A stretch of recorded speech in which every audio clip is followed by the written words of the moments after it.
name is Czar David Freeman III. I give the whole just because my suffix means a lot to me.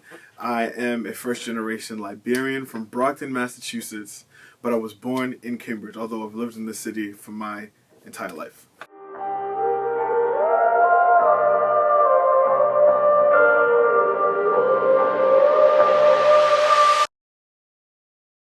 Right, so my stage name, which actually happens to be my real name, if you will, comes from the name that was given to me by way of my grandfather's tribe. So my family is, like I said, originally from Liberia, and my grandfather is a part of the Bassa tribe. And the name that he gave to me, which is his name, is TROKON. The short of that being TROKON, which is what you see on my business name, Beads ByTrokon, so that's where that comes from. So it's not a stage name as much as it is my name, but the reason why I wanted to use it is just because on my government papers, all it says is Czar, and there's never a context where I get to use my full name, and so this is just an homage to my heritage and my ethnicity. The visual arts have honestly always been a really big part of my life. I can't say that there was ever a time where I wasn't into fashion or I wasn't looking at beautiful photography or paintings, and I've tried my hand at, an array of different things throughout the course of my life. It's just been the case that in 2012 is when I found beads after my brother had started, discovering it for himself, and I kind of saw how much he was really into it, and I felt for it too, and it started as a hobby and then blossomed into what it is today. Being from a city and a neighborhood like Brockton, there's a real heavy focus on sports, and I was definitely a very athletic kid growing up. I loved going outside and running around. I was very active, but I also had a disposition towards the arts, even more specifically music. I picked up music for the first time in 4th grade, like a lot of, Brockton adolescents, and I started off with the drum, but then would later transfer over to the saxophone, which I'd play all the way through college. But the arts in general has been something that's always been around. It's been around in dance and in music, and when the visual arts came about, it was just like, this is it. Like, this is where I want to be. This is the space where I find myself. It's honestly amazing how in every city in Massachusetts, actually, there's a lot going on. It's almost like we're going through a renaissance period, especially in Brockton.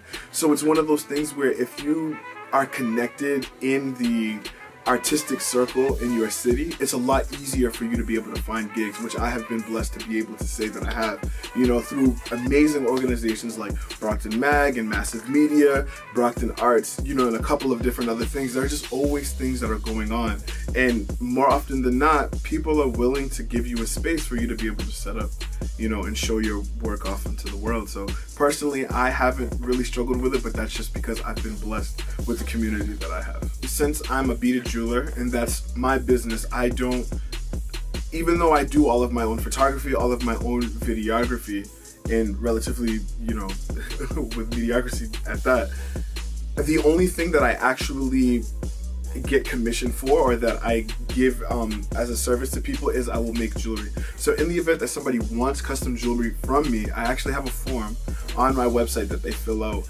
and that I'll review, and then I get in touch with them afterwards. However, with me, I like to, a lot of my jewelry, but all of my jewelry actually is an extension of my artistic expression and my artistic view and creativity.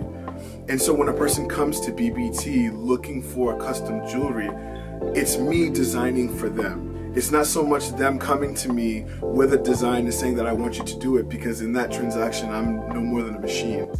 But if you come to me and you say that I want to wear some BBT around my neck or around my wrist, my waist, or whatever, I will look at you and study your character, ask you questions that will get me to know you a little bit more, and then I bead based on you. And so you get the most unique and custom piece that's tailored specifically to your own personality.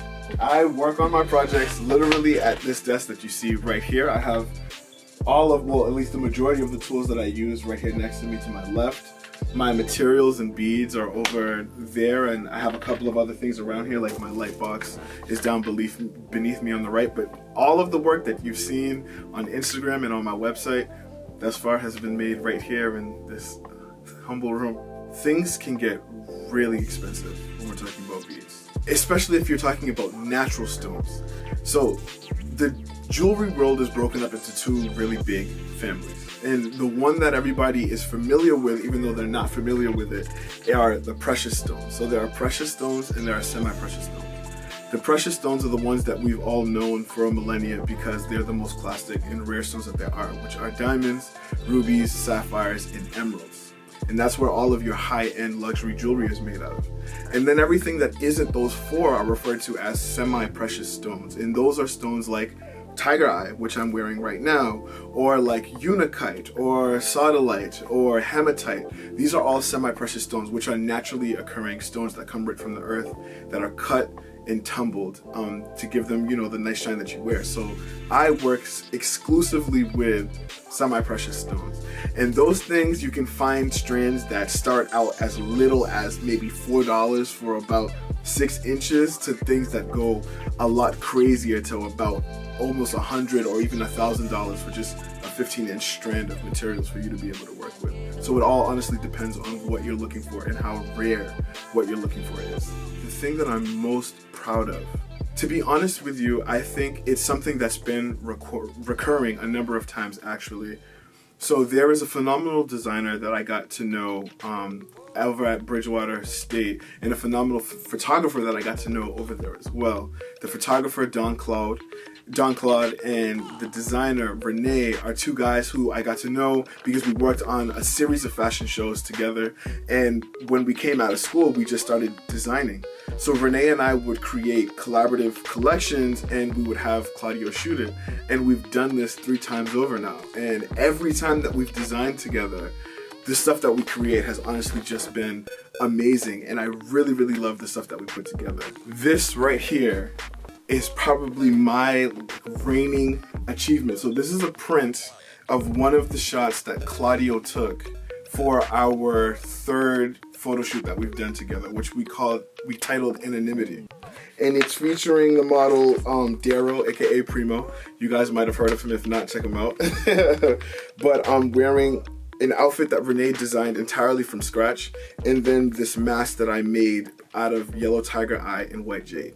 But the way that this photo was taken, I don't know, I just think it's beautiful because it represents the 3 of us almost entirely. You can see all 3 of us, well rather all 4 of us inside of this picture. And so this to me is just a culmination of all of the collaborations that we've had. And so for me to actually have a print of this has been really, really proud, and I've been having it on my wall ever since Claudio gave it to me. He even signed the back, which was really dope too. So shout out to Claudio the Great, the Don Claude. So I have a goal, and I have 2 goals specifically. The first one is I want to change the narrative that we have towards beaded jewelry, because I think that when people hear beaded jewelry, most times what they're thinking is like the kind of stuff that your auntie and your grandmother wears, or they think tribal, they think pre-modern world, they think primitive, and it's not really associated with modernity, it's not really associated with high-end, it's not really associated with couture or whatever else. And I'd like to show people that there's a lot that you can do with these simple spheres that are made out of natural, you know, materials that come straight from the earth, and the kind of jewelry that you're able to put together. Honestly, it's incredibly versatile and it's so beautiful. So my first goal is to just change the connotations that are associated with beaded jewelry. I want for beaded jewelry to be seen as an everyday type of jewelry to be worn, and so I'm hoping to make designs that are so appealing to you and your likeness and your aesthetic that you would want to accommodate them into your everyday wear. And then in doing so, I'd like to bring jewelry into high fashion so that there comes a point in time where you consider a beaded necklace in the same breath that you would consider a gold chain or silver chain, a diamond necklace or bracelet or whatever the case may be. For people who want to start making jewelry, my advice to you is it really has to be about the jewelry. It has to be about the fact that you love to design. You have to be willing to do it. That you cannot start doing it with intentions of making money, because it'll be a really, really, really long time before you see anything. This business is not about returns, especially since in the beginning, which is still where I very much am, you're putting so much more into it than you're getting back as far as finances are concerned. But if it's something that you love to do, there isn't any more advice that I have to give to you than just to be honest with what it is that you want to do, and then to be willing to make the choice to do that if that's actually where you want to go, because that's what can be really hard. Because it's really expensive to make beaded jewelry. It can be really taxing. It's incredibly time consuming. It's very tedious.